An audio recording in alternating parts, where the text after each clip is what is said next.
Vamos a ver quién me ayuda a leer. Pero voy a agrandar más. Está. Fin de la Gran Guerra, consecuencias y repercusiones. Miren, esta es una fotografía del norte de Francia, de las casas de civiles, ¿no? Destruidas por el bombardeo, ¿no? De la Primera Guerra Mundial. Es un fragmento chiquitito, ¿no? De lo que realmente pasa en una guerra. ¿No? En una guerra no hay respeto de nada.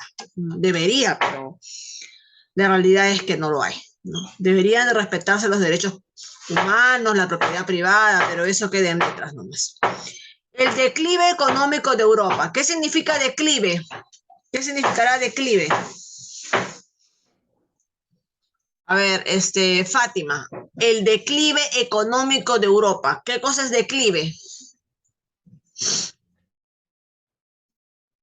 Eso, que la economía cayó. Que su economía cayó. No, no solamente en algunos países, sino que en todo el continente afectó esta gran guerra. ¿Ok? Vamos a leer, Fátima, ¿sí? ¿Qué te parece? Por favor.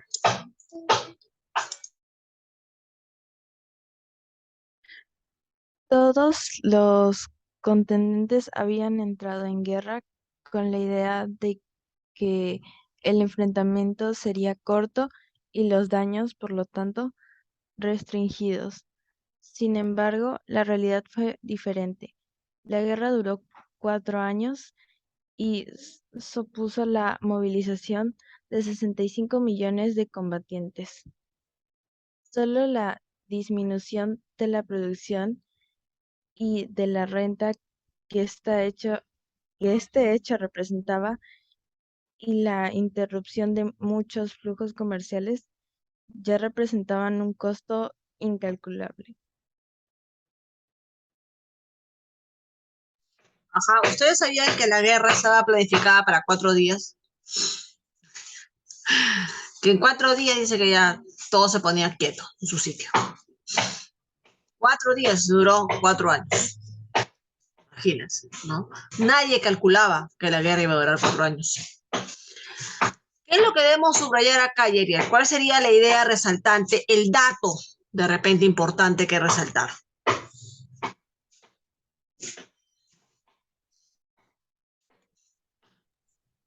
La guerra duró 4 años y supuso la movilización de 65 millones de combatientes. Exactamente, ¿no? Este dato es importante, chicos. ¿No? La guerra duró 4 años, no 4 días como pensaba. ¿Ya? Y movilizó a 65 millones de combatientes. Y además hay otra idea más, ¿no? Porque no es solamente que afectó en las pérdidas humanas, no, sino que el aparato económico, Álvaro, ese, ¿no? Que debe de estar activo ante una guerra. Tú vas a venderle productos a un país que está en guerra y que le caen bombas y todo. ¿Vas a ir a ofrecer tu producto allá? No. ¿Vas a ir a comprar el producto allá? Tampoco. Entonces, ¿qué pasa con la economía? En declive. ¿Ok? Entonces, ¿qué más debo subrayar acá? Hay una parte acá, ¿no? Esta de acá, ¿no? La interrupción de muchos flujos comerciales, ¿no? Representaba la interrupción de muchos flujos comerciales, con un costo incalculable. Sigue, a ver quién sigue leyendo. Andrew. Sin embargo, la hecatombe humana fue mucho peor. Más de 8 millones de fallecidos y 7 millones de incapacitados. En total, fueron casi una cuarta parte de los beligerantes, dejando de lado a las víctimas civiles. Las pérdidas más importantes correspondieron a Serbia y Montenegro, Rusia, Francia y Alemania. La guerra trajo consigo un descenso de la importancia de la economía europea en el conjunto de la economía del mundo. Así, la participación de Europa en la producción mundial era del 43% en 1913 y solo el 34% en 1923, mientras que en los mismos años La participación en el comercio mundial descendió del 59 al 50%. Este retroceso relativo debe atribuirse a las pérdidas que Europa experimentó a consecuencia de la guerra, pero también al crecimiento de los otros continentes. En especial, la guerra favoreció a las economías de Estados Unidos y Canadá, a los países más avanzados de América del Sur, como Argentina, a los dominios británicos y a Japón. Finalmente, el conflicto dejó un gran malestar social. La guerra fue hecha sobre todo por los campesinos y obreros, que al ser desmovilizados se encontraban sin trabajo. Claro. ¿Quiénes fueron los que dieron... Ay, ¿me escuchan? Si no. ¿Quiénes fueron los que dieron eh, afronte a la guerra? Siempre son, ¿no?, las clases más bajas, ¿ya? Y las clases más bajas son los que dejan de producir porque ellos, ojo, todo país tiene mano de obra, Misael escucha, y tiene al capitalista.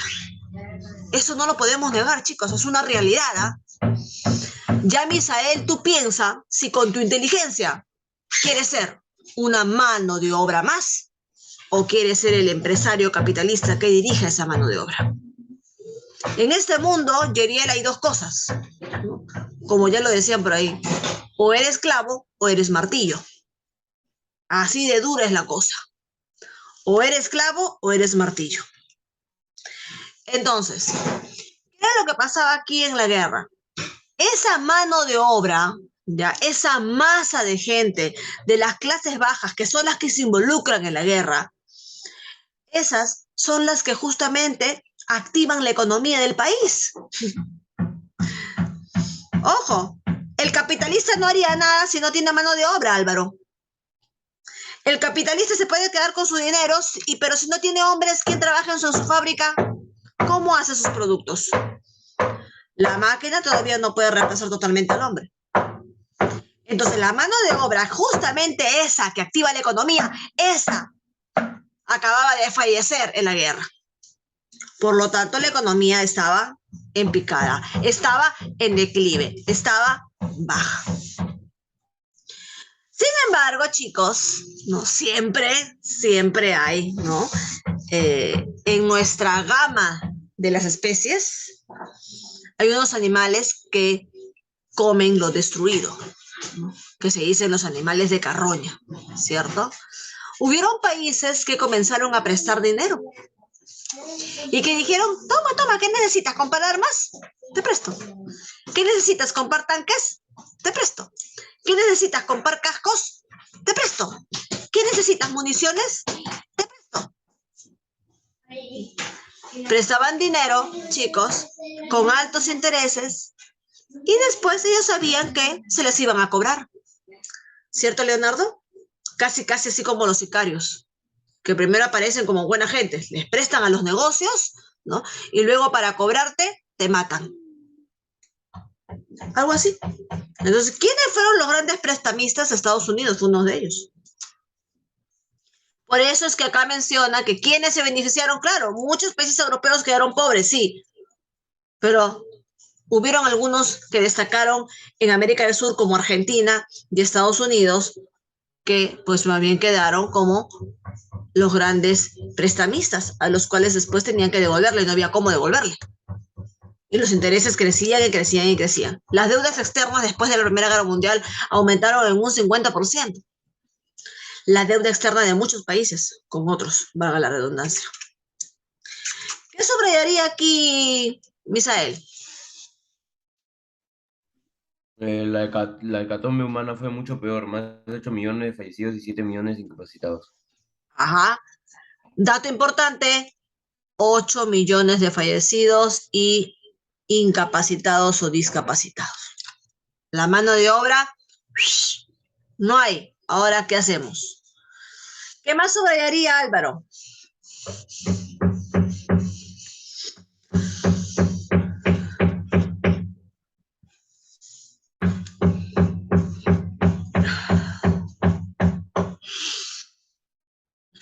Álvaro. Que la guerra trajo consigo un descenso de la importancia de la economía europea. en el conjunto de la Ajá, economía del mundo. ajá, muy bien. Ojo, todos los países, los más de 210 países aproximadamente que existen en el mundo, todos los países estamos conectados de alguna manera. Ok, yo te vendo, yo te compro, tú compras, yo vendo, etcétera, etcétera. O sea, económicamente hablando, estamos de alguna manera conectados. Entonces, si algún continente cae económicamente y no empieza a producir, los demás países de otros continentes que les compraban también se van a ver afectados. Es decir, hay efectos secundarios, hay efectos colaterales en esta situación. Y eso es lo que dice acá. La guerra trajo consigo un descenso de la importancia de la economía europea en el conjunto de la economía mundial, la economía del mundo. ¿Qué más puedo subrayar, Roberto?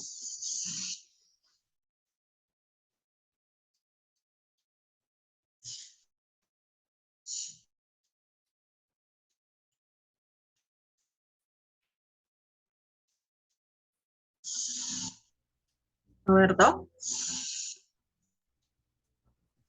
Estoy leyendo. pero la idea es que no leas, sino que ya has leído con nosotros. La idea es que respondas. Creo que es importante. ¿Cuál hijo? Sin miedo, sin miedo. Dime. Lo que pasa es que me un poco tarde, creo que al final cuando ya estaban acabando. Ah, hijo, sí, sí, tienes razón. Sí, pues, has ingresado tarde. Ahora no te voy a preguntar por qué, tienes razón. Ya, a ver, yo te ayudo. Dice, acá hay una parte que se debe resaltar, ¿no? Este retroceso relativo debe atribuirse a las pérdidas que Europa experimentó a consecuencias de la guerra. Claro, miren estos porcentajes, miren. Europa producía un 43%, chicos, en 1913, antes de la guerra, Misael, antes de la guerra. Y llega 1923, 10 años después, y miren cuánto baja su producción, a 34%. Esto, ese porcentaje, ¿sabes? O sea que el porcentaje multiplíquenlo por 100 y luego multiplíquenlo por las unidades de producción. Uf, es enormemente grande la cantidad. Es enormemente grande. Este retroceso relativo debe atribuirse a las pérdidas que Europa experimentó a consecuencias de la guerra, pero también al crecimiento de otros continentes, ¿no? Ya habíamos dicho, ¿no? La guerra, ¿quién favoreció? Favoreció a economías como Estados Unidos y a Canadá. ¿A quién más? Y algunos países avanzados como Argentina en América del Sur. Y a Japón. Finalmente, el conflicto deja un gran malestar social. La guerra, ojo, esos son los malestares sociales basados en el malestar económico, ¿no? Y no vamos a hablar todavía de las consecuencias políticas que tuvo la Gran Guerra. La guerra fue hecha sobre todo por los campesinos y obreros, que al ser desmovilizados se encontraban sin trabajo. ¿Ok? Hasta ahí creo que no hay nada nuevo, está todo claro, ¿cierto? Vamos a continuar. No hay nada nuevo acá. Vamos a limpiar la pantalla un ratito. Estamos hablando, para aquellos que llegaron tarde, ¿no? Estamos hablando sobre esta baja económica que tuvo todo el continente europeo, ¿no? Pero que sin embargo, después de la Gran Guerra, benefició a algunos países fuera de Europa, como Estados Unidos, como Canadá, como Japón, como Argentina. ¿Ok? Ya saben que hubieron grandes prestamistas que se aprovecharon del momento. Voy a cambiar la ficha. Esta es su primera clase de lunes, ¿no? Conmigo, ¿no? ¿Ustedes tienen otra clase antes? No, ¿no? Sí. Entonces les ha faltado sueño o algo porque estaban, pero así me idos. A ver. La Segunda Guerra Mundial va a ser más atractiva para ustedes. Voy a crecer. Ya. Vamos a leer acá un poquito. Diego. Esta es una cosa cortita. Testimonio de un sobreviviente.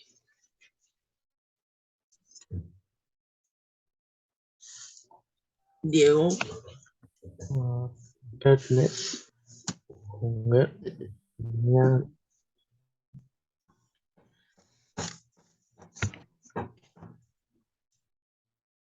tenía 19 años cuando partió al frente de la batalla durante la Primera Guerra Mundial. Aquí se testimonio. Habíamos partido hacia el frente bajo una lluvia de flores en una embriagadora atmósfera de rosas y sangre.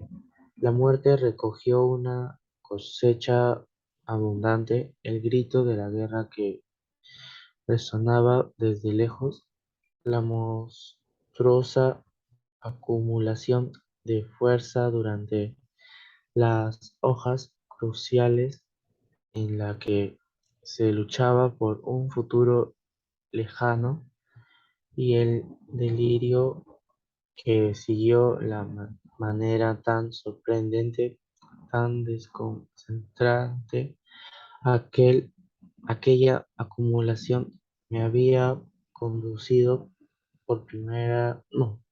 por vez primera a la profundización de determinados hábitos sobrepersonales.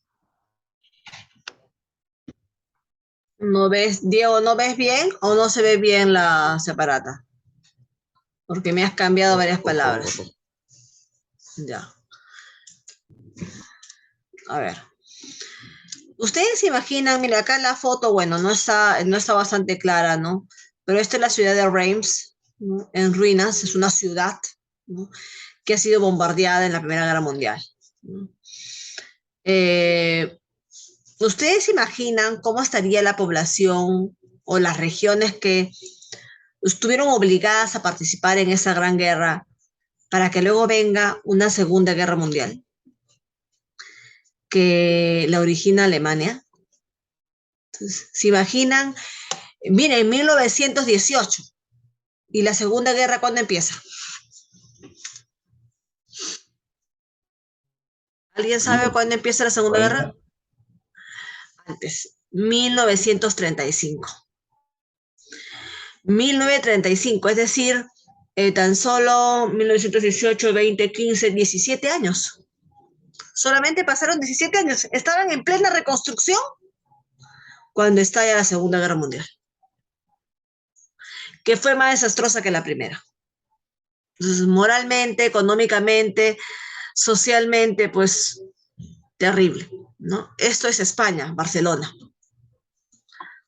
Vamos a ver por acá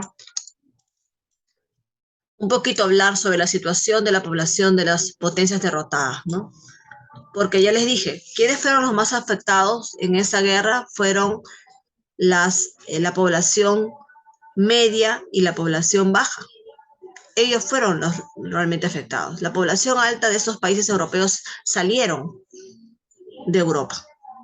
Sin embargo, los pobres, ¿a dónde se iban a ir? Pues tenían que afrontar la guerra.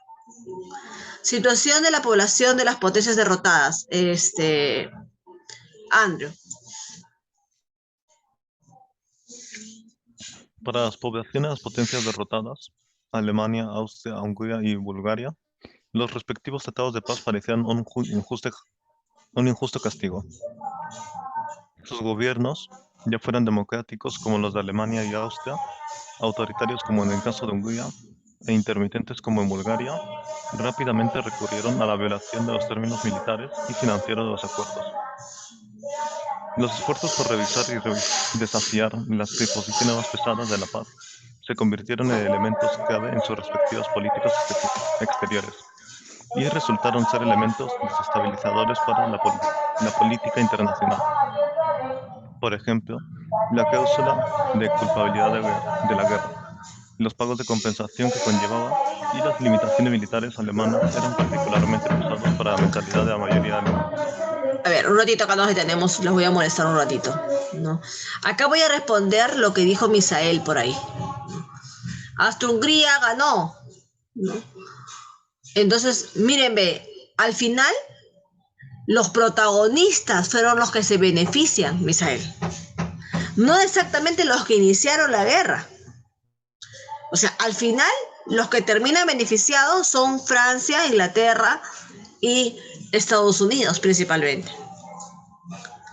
Y acá nos damos cuenta que Austro-Hungría, aquí está Austro-Hungría, Bulgaria, Alemania, ¿no? Bulgaria que se crea después, ¿no? Bulgaria se une después a la guerra, ¿no? Un país pequeño, Bulgaria, pues salen pues todos con esta ira, con este resentimiento, ¿no? Y además hablan acá de un tratado de paz que los deja peor. Mundialmente los deja en el suelo. Es como si te pusieran, Misael, un letrero en el salón de clases y te pusieran, no sé, pues desaprobado. ¿No? Qué feo, ¿no? Ya, algo así.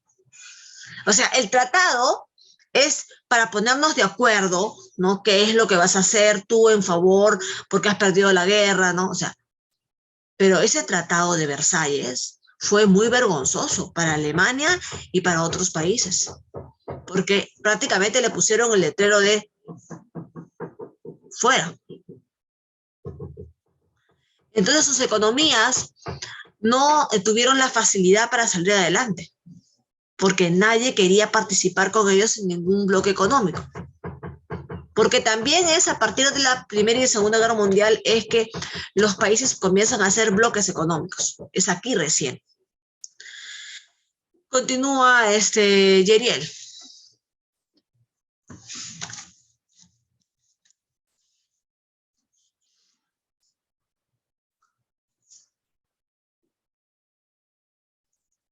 ¿Está leyendo? Yeriel, estás con el audio apagado, papacito lindo. Situación de la población y las potencias derrotadas. Para las poblaciones de las potencias derrotadas, Alemania, Austria-Hungría y Bulgaria, los respectivos tratados de paz parecían un injusto castigo.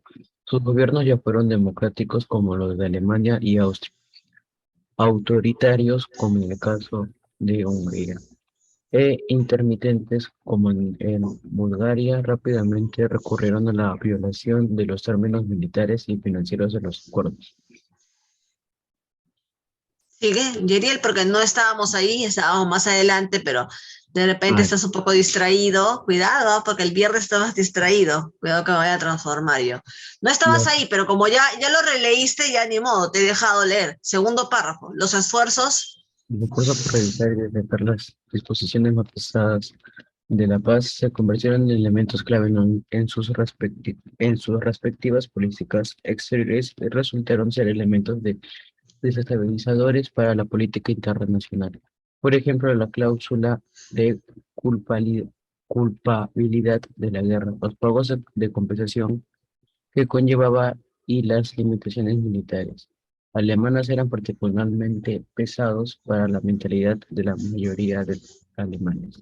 Ajá, sigue.